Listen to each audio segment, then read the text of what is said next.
영양교육 한번 해보도록 하겠습니다. 영양교육은 바람직한 식생활을 실천하는데 필요한 요인과 경험을 제공하도록 계획된 교육입니다. 영양교육의 상담의 필요성은 가족 공동체 식문화 변화, 인구 사회적 변화, 질병 구조 변화, 식생활의 환경 변화가 있습니다. 앞으로의 전망 같은 경우에는 생애 주기별 다양한 맞춤의 영양 교육, 그리고 질병 예방 관련 영양 취약계층의 위함, 그리고 식품 소비자 및 생산자 관련 교육, 유익하고 흥미로운 교육 매체의 개발과 활용이 있습니다. 주요 정책 같은 경우에는 영양사 제도, 그리고 크게 국민건강 영양조사, 식생활 지침, 그리고 영양소 섭취 기준, 그리고 영양표시 제도가 있습니다. 영양교육 이론 같은 경우에는 굉장히 중요하죠. 이거는 무조건 나온다고 생각하시면 될 것 같고, 계획 이론도 무조건 나옵니다. 무조건 외우시면 될 것 같습니다. 이 이론 같은 경우에도 확실하게 뭐는 뭐다, 건강 개념 신념 모델에 대해서 적어보세요 라고도 할 수 있고, 이것을 설명을 길게 하고 여기가 무슨 이론 모델이냐, 이론이냐고 물을 수도 있다는 거. 그리고 가장 오래된 꾸준히 사용된 이론이고 1950년대 미국에서 결핵을 예방하기 위해서 가슴 엑스레이를 차량을 이용해서 무료 서비스를 제공했으나 지역 주민들이 참여율이 너무 낮아가지고 그 이유를 찾게 되게 된 이유가 됐죠. 질병에 대한 인식이나 질병에 대한 심각성을 인식을 해야 되는데, 수정 요소는 그 심각성, 아까 말했듯이 행동 계기가 있어야 되고, 인구 통계학적, 사회 심리학적, 지구 구조적 변인, 그리고 행동 가능성, 바람직한 건강 행동을 할 가능성, 그리고 행동 변화에 대한 인지된 이 장애 효능감 같은 것이 있었습니다.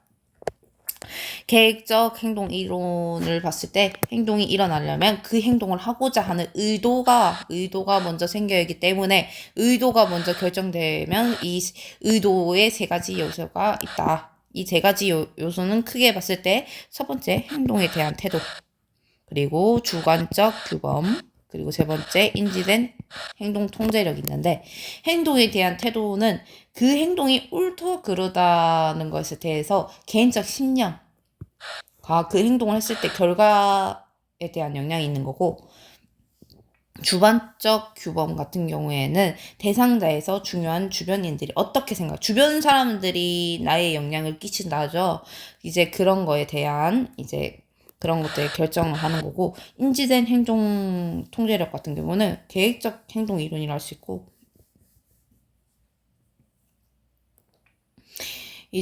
그 합리적인 행동 이론이 확장되면서 개인을 통제할 수 없는 요소에서 결정되는 경우를 하는 요소이기도 하고, 이 행동을 할 수 있게 도와주는 요소나 방해 요소들이 믿음, 각 요소에 영향을 주는 주관적 판단에 의해서 결정할 수 있다. 그러니까 계획적 행동 이론은 행동 의도 플러스 행동에 대한 태도, 주관적 규범, 그리고 인지된 행동 통제력, 이렇게 세 가지 알아주시면 될 것 같습니다. 사회 인지론 같은 경우에는 인간의 행동, 개인적 요인, 그리고 환경적 요인 끊임없이 상호작용을 하면서 서로에게 영향을 주는 과정입니다. 이러한 상호 과정론은 상호결정론이라고도 하죠. 사회인지론은 인식이나 기술 정도 같은 개인 요인과 더불어 사회적, 물리적 환경을 바꾸자 하는 행동 자세를 고려합니다.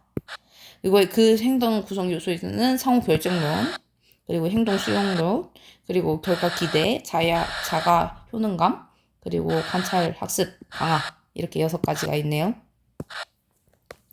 알아두시면 될 것 같고, 영양교육의 과정에 대해서 말씀드려볼 겁니다. 이 4가지 단계는 뭐든지 포함이 됩니다. 이거는 영양교육, 상담교육, 상담에 관련된 것은 뭐든지 포함이 됩니다. 대상자를 일단 진단하죠. 그리고 계획하고 실행하고 평가한다. 이것을 하는 방법은 만국 공통이다 하시면 될 것 같고, 식행동에 영향을 주는 요인은 동기부여 요인, 행동 가능 요인, 행동 강화 요인이 있죠. 그리고 식품의 환경의 정보 같은 경우에는 유용도, 수용도, 안정성, 그리고 질적인 측면까지 고려한다는 거. 영양 문제의 선정 기준은 이것도 굉장히 중요하죠. 영양 문제 선정 기준에 대해서 적어보세요. 아니면 1, 2, 3, 4번 이거 위생사에도 나왔었던 것 같아요. 영양사에도 나왔었던 것 같아요. 이 기준에 대해서 물어요.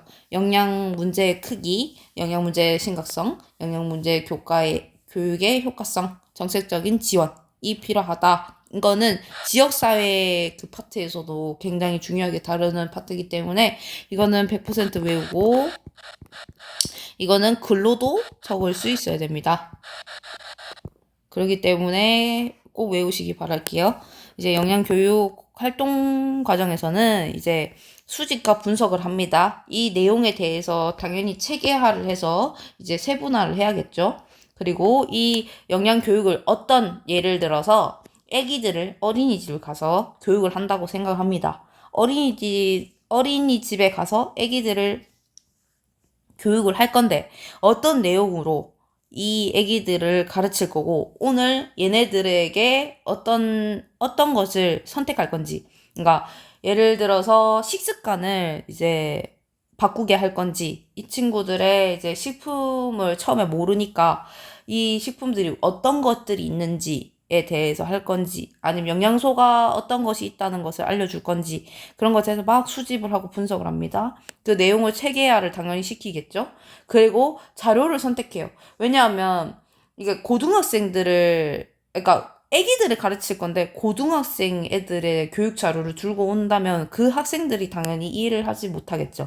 그렇기 때문에 그 애기들에 맞는, 그 어린이 애들에 맞는 자료를 선택하게 되고 그 자료를 선택하고 나서 개발을 합니다. 예를 들어서 그 개발이라고 함은 이제 만약에 신호등이 있고 식품 신호등도 있을 거고 붙이는 융판도 있을 거고 아니면 인형극을 해서 할 수도 있을 거고 노래를 불러가지고 애기들이 식품에 대해서 좀 더 알 수 있는 계기를 만들어 줄 수도 있는 거겠죠. 그거를 이제 개발합니다. 그리고 예비 실시를 하고 사전 평가를 합니다. 그리고 교환 수정 완성을 하겠죠. 그리고 이제 그 교환에 대해서 한번 이렇게, 그러니까 연습을 한번 해보면서 이 부분에 어떤 것이 잘못됐고 이것을 했는지 이제 사전 평가를 해가지고 조금 더 완벽하게 교육을 할 수 있도록 이제 활동 과정을 수정하고 완성을 합니다. 이제 영양 상담을 봤을 때 현재 영양 문제를 가지고 있거나 잠재적인 가능성이 있는 사람, 그리고 건강한 사람에게도 영양 정보를 제공하고 본인 스스로 영양 관리를 할 수 있는 능력을 갖도록 하는 지도하는 과정을 영양 상담이라 한다는 거. 이거는 그냥 기본적으로 알아두시면 될 것 같습니다. 그리고 상담관계의 특수성. 이게 내담자를 위하여 설정된 특수한 조력관계, 역동적인 상호적 관계, 그리고 도움을 필요로 하는 전문적인 자질을 가진 전문가와 상호작용하는 조력관계. 일상적인 대인관계에 비하여 사적이고 비밀 보장이 되는 관계. 상식적인 범주에서 틀을 벗어나야죠. 왜냐하면 여기는 영양 상담을 하는 것인데, 근데 일상적인 이제 뭐 회사 일에 대해서 말할 수는 없기 때문에 이런 일상적인 범주에서 틀을 벗어나야 되는 이제 특수성과 많은 이제 내용을 말할 수 있겠죠. 오늘은 여기까지 하도록 하겠습니다.